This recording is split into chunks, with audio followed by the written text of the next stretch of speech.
aspek utama.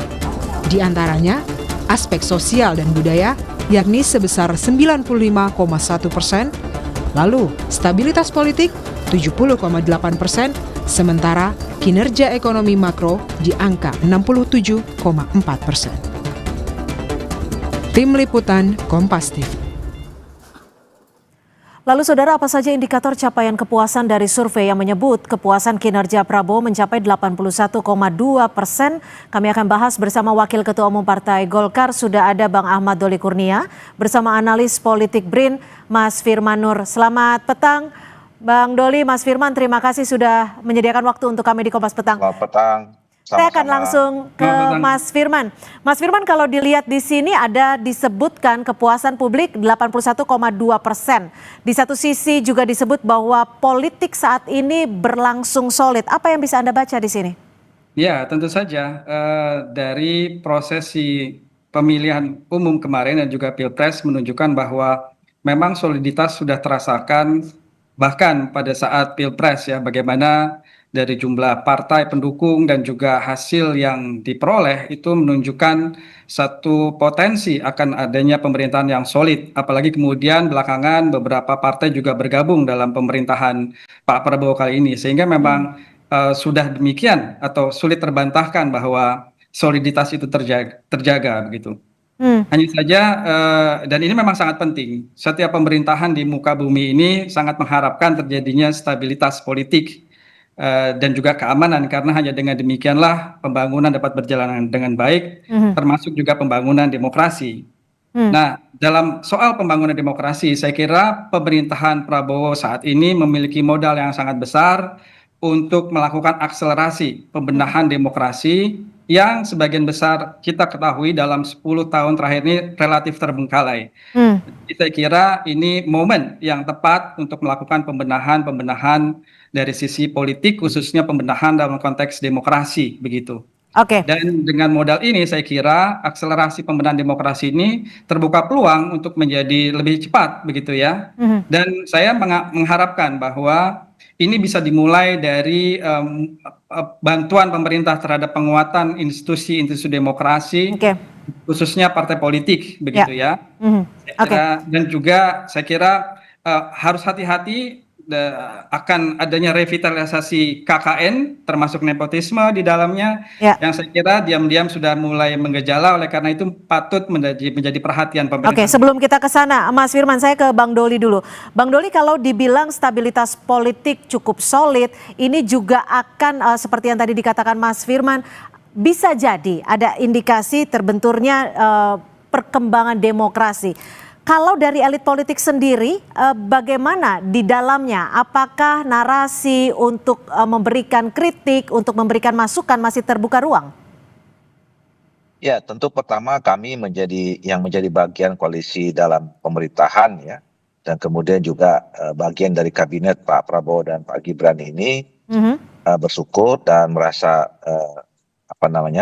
berbahagia dengan hasil survei capaian yang ini. Ini artinya bahwa publik sampai saat ini masyarakat kita memberikan kepercayaan kepada Pak Prabowo ya.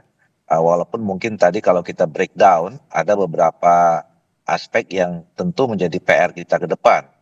Tadi soal ekonomi, soal pemberantasan korupsi dan seterusnya gitu.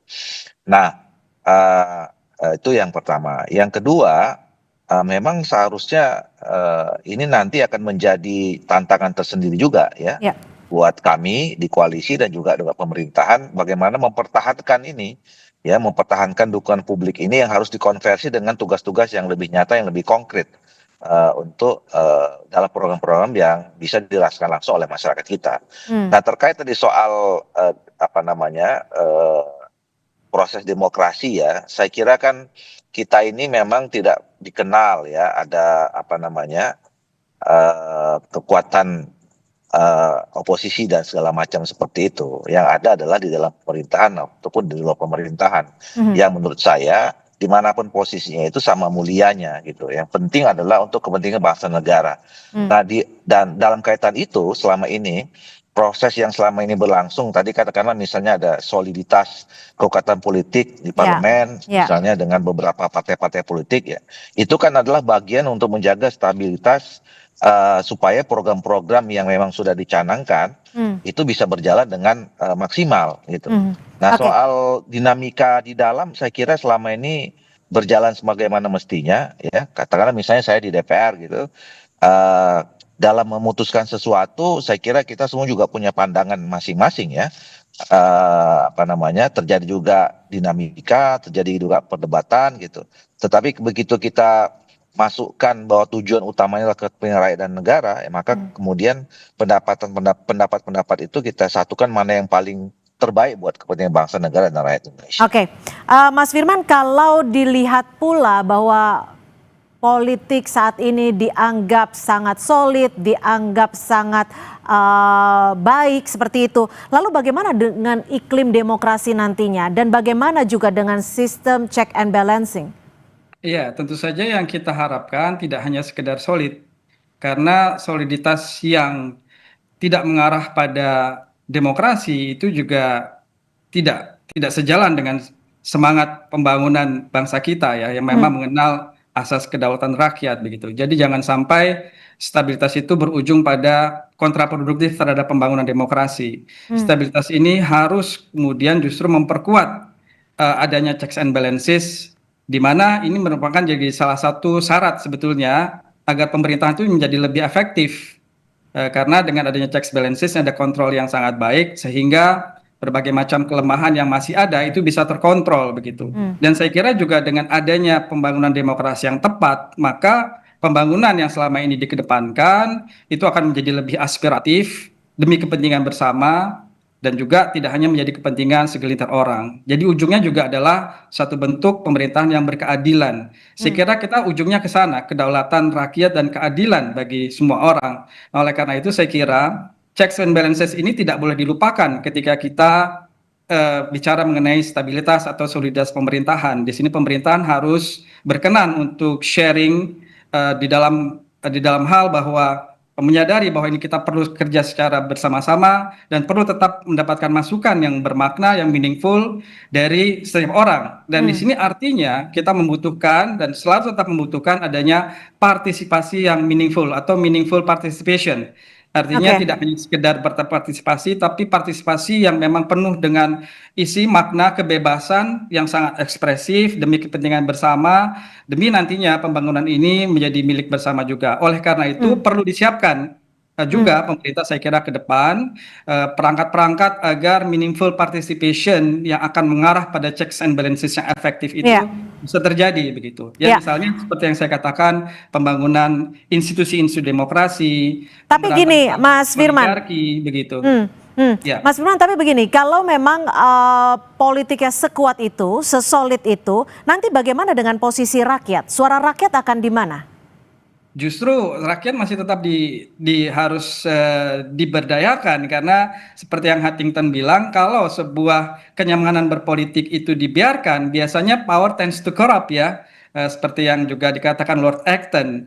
Artinya kenyamanan berpolitik ini bisa membutakan juga atau bisa melenakan tepatnya, sehingga merasa segalanya baik-baik saja, tapi kadangkala itu hanya versi elit gitu ya. Nah, oleh karena itu kita jangan sampai terjebak di sana. Kita tetap harus menangkap denyut nadi aspirasi masyarakat dengan terus berdekatan dengan rakyat, terus membuka akses partisipasi, sehingga memang suara rakyat yang genuine, yang asli itulah yang akhirnya kemudian muncul ke permukaan dan dijadikan agenda oleh pemerintah begitu ya. Saya kira ini justru kesempatan menjadi sangat besar, karena akses kepada masyarakat saya kira tidak ada penghalangnya, sehingga ini tinggal goodwill dari pemerintah untuk memang benar-benar berkeinginan atau berkomitmen untuk mendapatkan masukan dari seluas-luasnya siapapun itu. Saya kira ini pada akhirnya adalah tanggung jawab semua warga negara, tidak hanya partai politik, tidak hanya aktor-aktor politik, tapi siapapun yang berkeinginan berkontribusi bagi negara kita.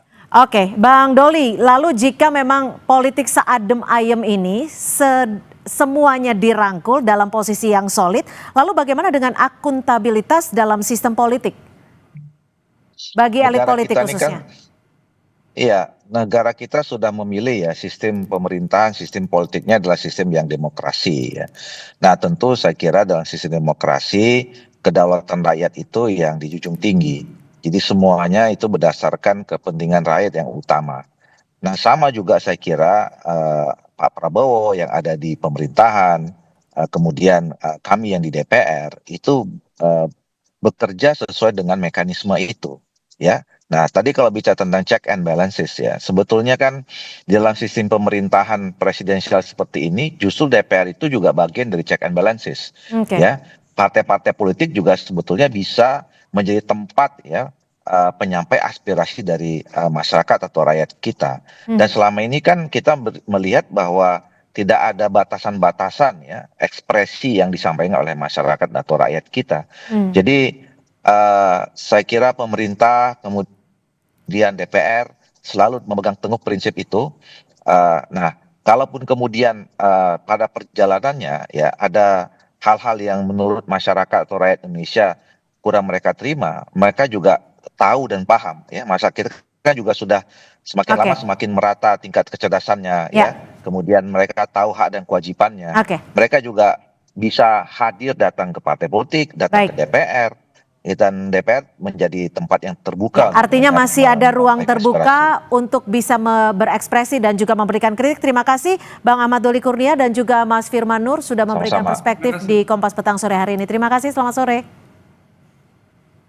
Saudara, informasi lainnya di Kompas Petang masih akan kami sajikan selepas jeda, diantaranya sejumlah relawan alumni Universitas Gadjah Mada